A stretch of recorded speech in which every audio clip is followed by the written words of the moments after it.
Good morning আমার প্রিয় পরিবার, সবাই কেমন আছো? আশা করি ভালো আছো, আমিও ভালো আছি। আমি সুন্দরবন থেকে বনশ্রী বলছি। আমার বনশ্রী সিম্পল লাইফস্টাইলে সবাইকে ওয়েলকাম। এই দেখো, সকাল সকাল চলে এসেছি বিছানা গুছাতে।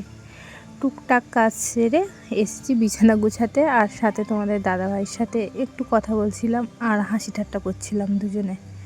আর এদিকে বিছানা গুছাতে লাগলাম, কারণ বিছানাটা আমার একটু পরিপাটি না থাকলে যেন কেমন লাগে, অন্য কাজগুলো করতে ভালো লাগে না। বিছানা না পরিষ্কার থাকলে কি হয়, ঘরে আসার পরে বিছানা এলোমেলো দেখলে মনটাই কেমন খারাপ হয়ে যায়। তাই তাড়াতাড়ি করে বিছানাটা গুছিয়ে নিচ্ছি। আসলে বিছানাটা আমি যত ভালোভাবে গুছাতে চাই না কেন, ওই ধারে কেমন নিচু হয়ে যায়, অগোছালো হয়ে থাকে। ওই ব্ল্যাঙ্কেট দেওয়া আছে তো ওই জন্য। আর এই দেখো, ব্ল্যাঙ্কেট আর এই গাঁথা আর এই বাঘ, এগুলো নিয়ে আমি পড়েছি। কোনভাবে কিভাবে যে রাখলে ভালো হয় আমি তো বুঝতেই পারছি না, তাই একটু যাতে সুন্দর লাগে তাই চেষ্টা করছি। এই যে আমার বিছানা গোছানো প্রায় কমপ্লিট। আর এই দেখো, এদিকে আমাদের বাগান, ছোট্ট একটা বাগান, বাগানের শাকসবজি খাওয়া হয়। আর এই পাশেই আমাদের মুরগি ঘর।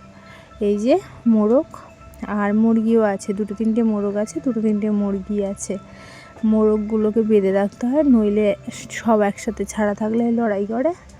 আর এই দেখো, একটা ভালো মুরগি আচ্ছা এইটা কি মুরগি বলবে তো কমেন্ট করে, কেউ যদি জেনে থাকো অবশ্যই জানিও। এই দেখো, এই দুটো আসছে, এই দুটো টুকটুক করে ঘোরে আর সব খায়।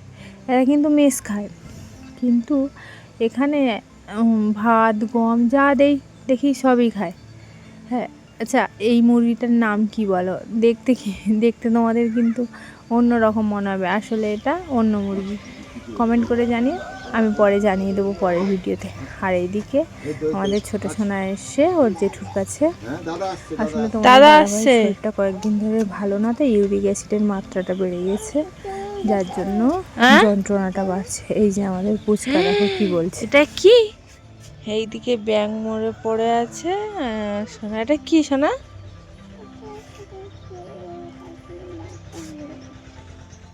আর এদিকে আমি চেঞ্জ করে চলে এলাম একটু চা করতে। ঠান্ডা লেগেছে, একটু আদা চা খাবো সবাই মিলে, বাড়ির সবাই মিলে একটু আদা চা খাবো, তাই চা করতে চলে এলাম। এই দেখো, গরম জল বসিয়ে চা দিয়ে দিচ্ছি। আর আগে আদা দিয়ে গেছিলাম, যার কারণে আদাটা চায়ের সাথে ফুটছিল। আর চা আর চিনি দিয়ে দিলাম, দিয়ে চা করব। আজকে সকালে আমরা সবাই, আমার ছেলেও আজকে চা খাবো, কারণ আজকের একটু কাজে যাব মাঠে। বাড়ির সামনের মাঠেই কাজ আছে, আলু বাগানে আলু তোলা হবে, ওই জন্য যাব। তোমরা অবশ্যই ভিডিওটা পুরোপুরি দেখতে থাকো, দেখলে বুঝতে পারবে। এদিকে কালকেরটা রাতের রুটি ছিল, সেই রুটিগুলো আমি রেখে দিচ্ছি, আর ওর সাথে চা নেবো, আমরা ঘরে সবাই খেয়ে নেবো। ওই জন্য রুটি আর চায়ের কাপ টাপগুলো গুছাচ্ছি। আর এদিকে আমাদের ছোট ছেলে চলে এসেছে, ও একটু আমার সাথে একটু ঘুরঘুর করছে আর গল্প করছে। ও থাকলে এমনি সত্যি ভালো লাগে। আর তোমাদের সাথে কথা বলতে বলতে দেখো আমার চাটাও হয়ে গেছে, কিন্তু সে নুন দেওয়া হয়নি। লবণ না দিলে কেমন একটা অন্য রকম লাগে চা। আসলে আমার লবণ খেয়ে অভ্যেস চায়ের সাথে, তো তাই একটু লবণটা দিয়ে দিলাম, মনে ছিল না।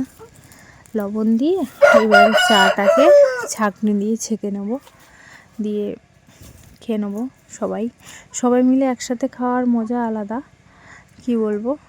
কিন্তু আমরা সবাই রুটি খেয়েছি কম বেশি, ওর বাবা রুটি খায়নি, ওই শরীরটা ভালো না বলে বসেছিল চুপচাপ। আর এদিকে আমার ছেলে দুষ্টুমি করছে, ও ওদিক দিয়ে আমাকে বারবার ডাকছে। আচ্ছা, আমার ভিডিওটা যদি তোমাদের ভালো লাগে অবশ্যই লাইক কমেন্ট শেয়ার করো এবং সাবস্ক্রাইব করে পাশে থেকো। তোমরা যদি পাশে থেকো এবং তোমরা ভালোবাসলে তবে আমার এগিয়ে যাওয়া সম্ভব, নইলে তোমাদের ভালোবাসা ছাড়া সত্যি আমাদের এগোনো, আমার পক্ষে এগোনো তো সম্ভবই না। আর প্রথম একটু অসুবিধা হবে, সবাই যদি বানিয়ে গুছিয়ে নাও অবশ্যই আমি একদিন ভালো ভিডিও তোমাদের সামনে আনতে পারবো।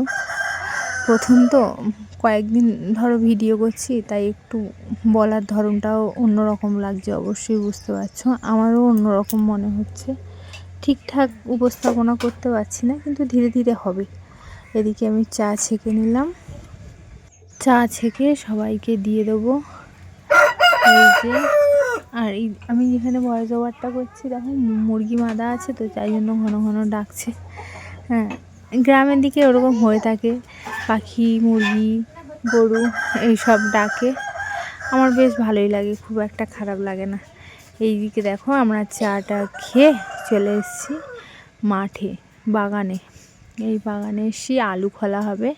ওই ধারের আলুটা আগের দিন খুলেছিলাম, আর ও আগে এসেছিলো, আমি কিছু কাজ করে এসেছি, তাই জন্য দেখি যে এধারের আলু খোলা প্রায় শেষ, আর 2-4 লাইন খোলা হয়ে গেছে। আর ওই দেখো কুমড়ো গাছ, এই আলু বাগানের ফাঁকে ফাঁকে কুমড়ো দানা দিয়েছিল। আসলে বেশি জল লাগেনি তো, ওই জন্য হচ্ছে জল দেওয়া হয়নি বলে কুমড়ো গাছগুলো বাড়েনি, এই আর কি। এইবার জল দেওয়া হবে, রোদ বাতাস ভালোভাবে ঠিক বাড়বে। এই যে বাগানে আলুটা লাগানো হয়েছে না, এই যে বাগানটা দেখছো, এটা অবশ্য আমাদের নিজস্ব নয়, এটা হচ্ছে আমার বাবাদের জায়গা। ওরা ওখান থেকে এসে চাষ করতে পারে না, তাই আমরা চাষ করি। এখানে এই আলু, কচু, হলুদ এইসব লাগানো হয়, সময়কার সময় লাগানো হয়, যখন যেটার সময়। এবছর আমরা আলু লাগিয়েছিলাম, গত বছরও আলু লাগিয়েছিলাম, মোটামুটি হয়েছিল। কিন্তু গত বছরে এত পরিমাণে ইঁদুর হয়েছিল যে খুব অসুবিধা করেছিল, অনেক আলু কেটে ফেলেছে। আর এবছর আলুতে তেমন একটা ইঁদুর লাগেনি। আলুটা হয়তো খুব ভালো হয়নি গতবারের মতো, কিংবা সবার যে হারে ভালো হয়েছে ওই রকম ভালো হয়নি, তবু মোটামুটি হয়েছে, খুব খারাপও হয়নি। যেটুকুনি হয়েছে মোটামুটি হয়েছে ভালোই। আর আলু নষ্ট হয়নি, আগেরবারে যেমন পোকা ইঁদুর এইসব হয়েছিল, এবারে ইঁদুর টিঁদুর লাগেনি। এই যে তোমাদের দাদা ভাই আলু খুলছে, আর আমি ওই মাটিগুলো একটু হাত দিয়ে সমান করে দিচ্ছি, আলু গাছগুলো সরিয়ে রাখছি। কাজ করতে করতে আমরা একটু রেস্ট নিচ্ছি। ও একটু পাশে একজন ভাইপো আছে, তার সাথে কথা বলছে। কাকিকে আর তোর মাকে বল যে আলু নিয়ে দুজন জল নেমে যেতে, জল নেমে টানা মারতে বল।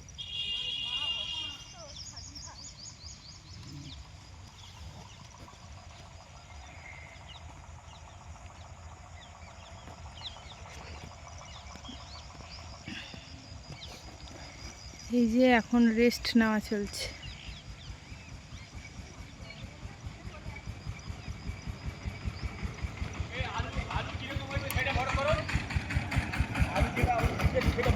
আলু বড় বড়, দাদার ভিডিও করছি। রাখতে পারবো না, পচে যাবে। রাস্তার ধারে আর গুটাতে পারলে আমারও হতো। এ দেখো কি সুন্দর লাগছে একদম তোমার।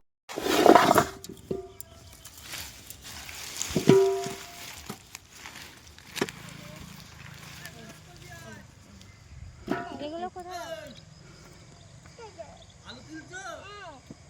ওই দাদার দিকে ঘুরে একবার দাদা বল, দাদা বল, দাদা বলো, দাদা বলো ভাই, দাদা বলো। ও ভাই আলু দেখো, দাদা বলো। তুমি কি তুলছো? আলু তুলছো?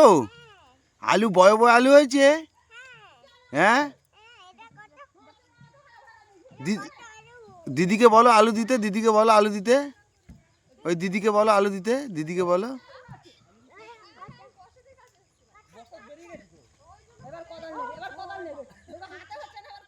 আলু দাও, দাদা আলু দেবে করে দিচ্ছে। আর কি আর কি আর কথা বলে হেবি, দেখো দে। ও ভাই দাদা বলে ডাকো।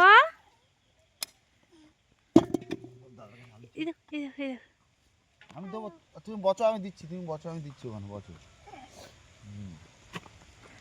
ও ভাই শোনো, ও ভাই শোনো, তোমার নাম বলে একটু, তোমার ভিডিও আমি আমার বোনের কাছে পাঠাবো। ও ভাই তোমার নাম বলো, ও ভাই তোমার নাম বলো। নাম কি বা? ও ভাই তোমার নাম কি? শিনু চক্রবর্তী। আরেকবার বলো।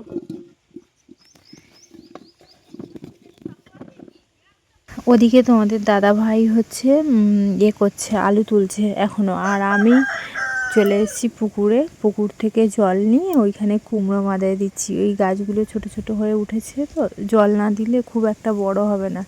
আর এই সময় জল দিলে কি হবে, আলো বাতাসটাও ভালো পাবে। তখন আলু গাছের ফাঁকে ছিল, যার কারণে জল বাতাসটা ভালো পায়নি। আলু গাছ ইয়ে হয়েছিল, তো আলু গাছের মাঝখানে মাঝখানে ছিল, জল বাতাসটা ভালো পায়নি। আর এখন দিলে কি হবে, জল বাতাসটা ভালো পাবে, গাছটাও দ্রুত বাড়বে। সবাইকে অনেক অনেক ধন্যবাদ আমার ভিডিওটা দেখার জন্য।